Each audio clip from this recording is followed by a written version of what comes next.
This analysis shows the most shocking reversal in modern finance.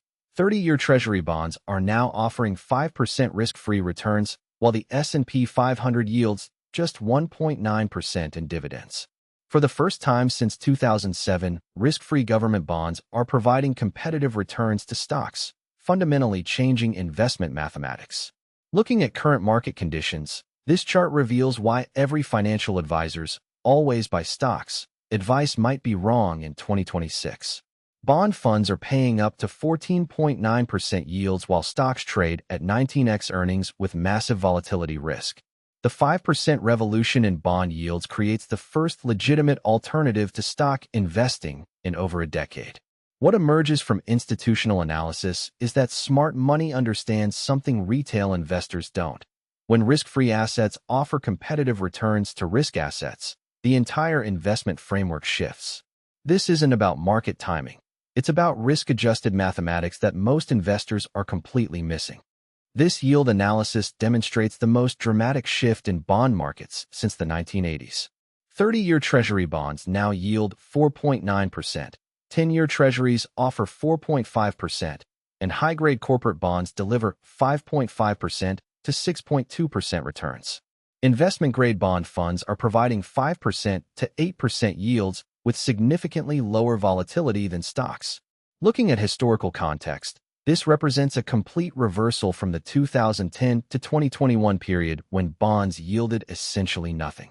This chart shows how Federal Reserve rate hikes created the most attractive bond environment in 15 years, with yields jumping from near zero to levels that genuinely compete with stock market expected returns. What the mathematics reveal is that bond investing has been transformed from a defensive necessity to an attractive return generator. When you can earn 5% risk-free versus chasing 7 to 8% stock returns with 20% volatility, the risk-adjusted equation fundamentally favors bonds for the first time since the financial crisis. This risk comparison shows why the traditional 60-40 portfolio assumption needs complete reconsideration in 2026. Stocks currently offer 7 to 8% expected returns with historical volatility of 18 to 22%, while bonds provide 5 to 6% returns with volatility under 5% for government securities. Looking at recent performance data, this analysis reveals that during 2022's market stress, long-term bonds fell 25% but have since recovered completely while providing steady income. Meanwhile, stock investors experienced similar drawdowns with no guaranteed recovery timeline and significantly higher ongoing volatility. What emerges from risk-adjusted analysis is that bonds now offer superior Sharpe ratios compared to stocks. A 5% return with 3% volatility mathematically beats an 8% return with 20% volatility, especially when you factor in sequence risk for investors approaching or in retirement. This institutional analysis reveals how the world's largest investors are dramatically increasing bond allocations for the first time in over a decade. Pension funds have moved from 25% to 40% bond allocations, while insurance companies are extending duration to lock in current yields before rates potentially decline. Looking at endowment strategies, this positioning data shows that Harvard, Yale, and Stanford have increased fixed income allocations from historical 5 to 10% to 20 to 25% in 2026. These institutions with infinite investment horizons understand that current bond yields represent generational opportunities not seen since the 1990s. What institutional flow analysis demonstrates is that smart money is systematically rotating from overvalued growth stocks to attractive bond yields. Bank of America reports $85 billion in institutional flows into bond funds over the past 6 months, representing the largest rotation since 2008. This cycle analysis demonstrates that bonds outperform stocks during specific economic environments, and 2026 shows all the historical markers for bond superiority. During 1966 to 1982, bonds provided better risk-adjusted returns than stocks for 16 consecutive years as interest rates rose and inflation persisted. Looking at the pattern recognition, this data shows that when starting bond yields exceed 4.5%, subsequent 10-year bond returns typically outperform stocks on a risk-adjusted basis. Current 30-year Treasury yields of 4.9% suggest we're entering a period similar to the late 1970s when bonds became the superior asset class. What emerges from historical analysis is that the current environment mirrors 1979 to 1981 when bond yields peaked and provided extraordinary returns for the following decade.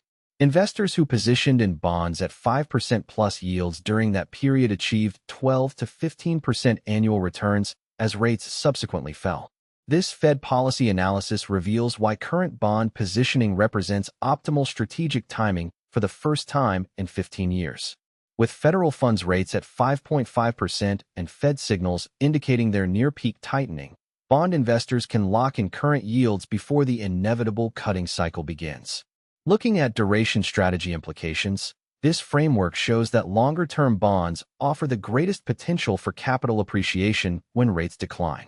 30-year Treasury bonds could generate 15 to 20% total returns if rates fall from 5% to 3.5% over the next 2 years, combining income with price appreciation. What the strategic positioning reveals is that bond investing now offers both attractive current income and significant capital appreciation potential. Unlike the 2010 to 2021 period when bonds provided minimal yield with duration risk, current bonds offer meaningful income even if rates remain elevated. This engagement analysis shows that viewer input helps us understand real-world investor positioning and challenges.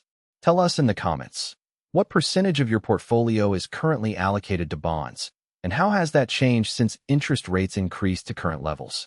Looking at institutional survey data, this allocation trend reveals that professional investors have dramatically increased bond allocations from historical 15 to 20% to 35 to 45% during 2025 to 2026.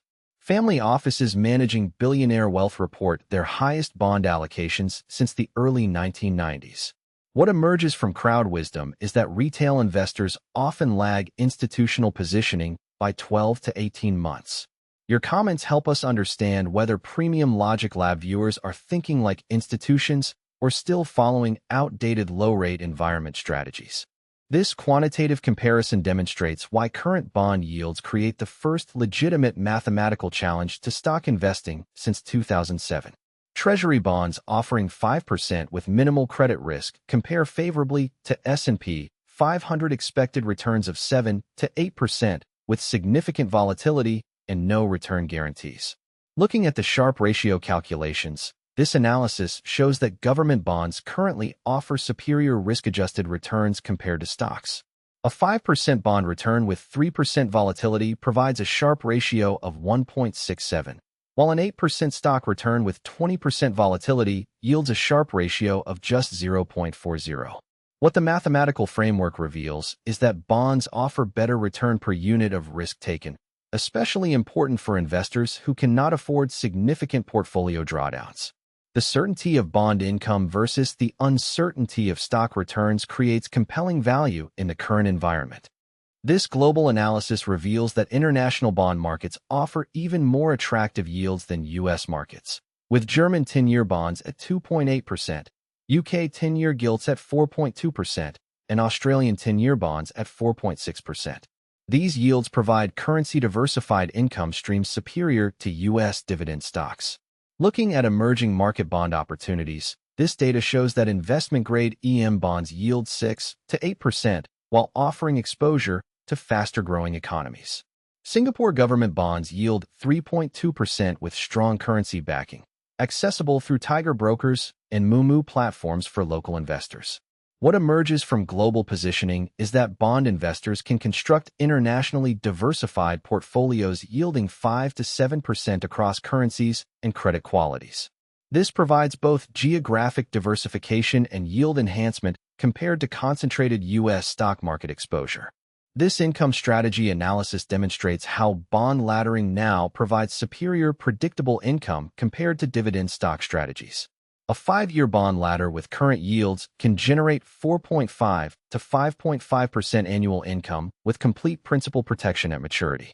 Looking at dividend stock vulnerabilities, this comparison shows that dividend cuts during economic stress eliminate income reliability. During 2020, Over 40% of S&P 500 companies cut or suspended dividends, while bond investors continued receiving contractual interest payments. What the income reliability framework reveals is that bond laddering provides mathematical certainty about future income streams, while dividend stocks offer only estimates subject to corporate performance and economic cycles. For income-focused investors, bonds now offer superior predictability and competitive yields. This credit analysis shows that investment-grade corporate bonds currently offer 5.5 to 6.5% yields with senior creditor status, while stocks of the same companies offer 2 to 3% dividend yields with residual claim status. Bond investors get paid first during any financial stress while earning higher current income. Looking at credit spread analysis, this data demonstrates that investment-grade corporate bonds provide attractive risk premiums over treasuries while maintaining strong credit quality. AAA-rated corporate bonds yield 5.2% versus 4.9% treasuries, offering additional return with minimal credit risk increase. What emerges from capital structure positioning is that corporate bonds offer superior risk-adjusted returns compared to stocks of the same companies. Bond investors receive contractual payments with legal priority, while stock investors depend on discretionary dividends and capital appreciation hopes. This liquidity analysis reveals that bond markets now offer competitive liquidity to stock markets while providing significantly lower volatility. Treasury bond markets trade $500+ billion daily with tight bid-ask spreads, ensuring easy entry and exit for institutional and retail investors. Looking at volatility comparisons, this data shows that investment-grade bonds exhibit 3 to 5% annual volatility versus 18 to 22% for stocks. During market stress periods, bond volatility increases modestly, while stock volatility can exceed 30%, creating vastly different risk experiences. What the trading analysis demonstrates is that bond investors can achieve portfolio objectives with significantly less emotional stress and portfolio volatility. The predictable nature of bond returns allows for better financial planning and reduced anxiety during market turbulence. This life cycle analysis provides specific bond versus stock allocation guidance based on investment timeline and risk tolerance. Young investors should consider 20 to 30% bond allocation versus traditional 5 to 10%, given current attractive yields and diversification benefits. Looking at pre-retirement positioning, this framework suggests 50 to 60% bond allocation versus traditional 40%, taking advantage of 5% plus yields while reducing sequence risk. Current bond yields allow for higher allocations without sacrificing return potential compared to historical low-yield environments. What emerges from personalized allocation strategy is that current bond yields enable higher bond allocations across all age groups without sacrificing return objectives. The traditional age-in bonds formula requires updating for the current high-yield environment. This sector analysis demonstrates that technology disruption creates significant risks for individual stocks, while bonds offer protection from industry-specific technological obsolescence. AI disruption threatens traditional business models, while government bonds remain immune to technological change. Looking at concentration risk in stock markets, this data shows that technology sector dominance creates portfolio vulnerabilities that bonds help mitigate. The top 10 stocks represent 35% of S&P 500 weight, while bond portfolios can be constructed with minimal concentration risk.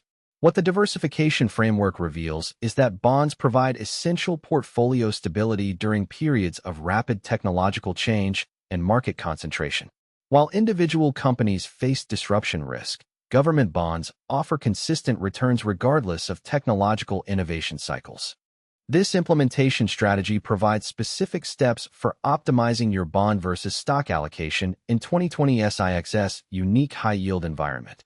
First, establish bond allocations appropriate for your age and risk tolerance, taking advantage of current 5% plus yields before they potentially decline. Looking at tactical allocation opportunities, this framework suggests dollar cost averaging into bond positions over 3 to 6 months to capture current yields while managing interest rate risk. Consider bond ETFs for diversification and individual treasuries for specific maturity matching. What emerges as your actionable framework is choosing team bonds or team stocks based on current mathematics rather than historical assumptions. Right now, the math favors significant bond allocation for risk-adjusted returns. Subscribe to Premium Logic Lab for continued analysis of changing market conditions and optimal positioning strategies.